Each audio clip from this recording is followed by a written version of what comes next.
Nekoč, še ne tako davno je tega, sta se na sončni strani Alp cedila mleko in med.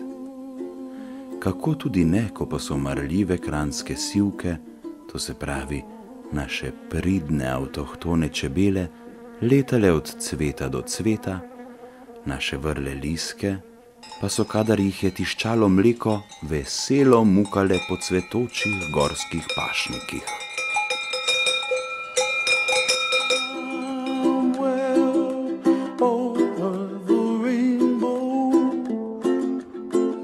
Kdaj pa kdaj se je vseeno primerilo, da so čebelje družine množično odcepale zaradi nepremišljene uporabe fitofarmacevtskih sredstev. Pa tudi naše ljube Milke so množično odhajale v dolino za boljšim življenjem. Tako je bilo doma pridelanega mleka in medu, včasih pač tudi nekaj manj. A kaj bi tisto? Če se že nista cedila med in mleko, so se pa cedila sladka posojila in slastni tuji krediti.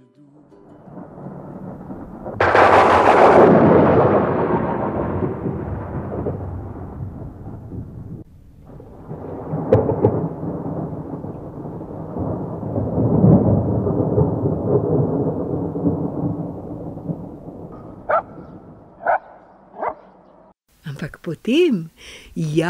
potem se je pa začelo. Bilo je v začetku tega leta. Na oblast je prišel Janez Janša s svojo ekipo. Že na začetku nam ni znal obljubiti nič drugega kot kri, znoj in solze. Tako ali tako je znan po tem, da zmeraj rad posnema Angleže. Ampak tisto, kar je sledilo, je presegalo najhujša pričakovanja. Vlada je pripravila zakon, s katerim želi uravnotežiti javne finance. Kaj to pomeni, si lahko mislite. Prosto po Prešernu. Gnijo pred vlado v bojih pokončani trum, srčni vojvode od sindikatov. Sam Branimir se z majhnim tropom brani. Žal so novice s prizorišča, kjer med vlado in sindikati poteka srdit boj, zaskrbljujoče. Čeprav komaj še živ, Branimir Štrukelj z bojnega polja sporoča, da vlada v pogajanjih ponuja le še kuglo ali štrik. Gre za to, pristanete, da vas ustrelijo v glavo ali pa obesijo. To je zdaj izbira, ki je sindikatom na razpolago, tako da tu ne vidim kakšne pomembne razlike. Zelo nefer. Ampak čeprav premislimo, je sploh še kakšna druga možnost? Seveda je. Izberemo lahko tudi utopitev. Naša proračunska barka je že tako naluknjana, da bo že z majhno pomočjo sindikatov javnega sektorja prav zlahka potonila. V rdečih številkah pa se že zdaj utapljajo člani najbolj znane družine Janković. Po podatkih Ajpesa so vsa podjetja, ki so v lasti sinov ljubljanskega župana, globoko v rdečih številkah.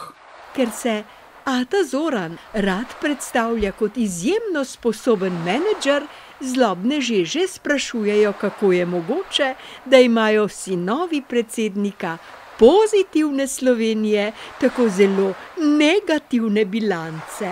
Na zastavljeno vprašanje je odgovoril kar eden od obeh sinov Zorana Jankovića, Damjan Janković.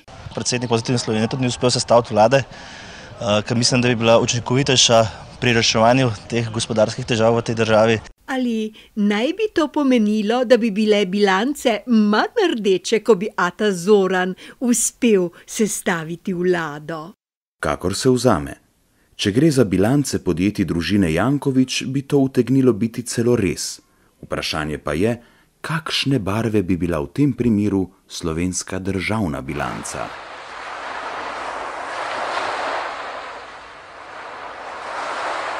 Zdaj bržkone marsikoga zanima, ali je zaradi negativnih bilanc družina Janković že začela izvajati varčevalne ukrepe. Čeprav uradnega odziva še nismo dobili, pa je več kot na dlani, da so ostro zmanjšali izdatke za odvetniško pisarno Čeferin.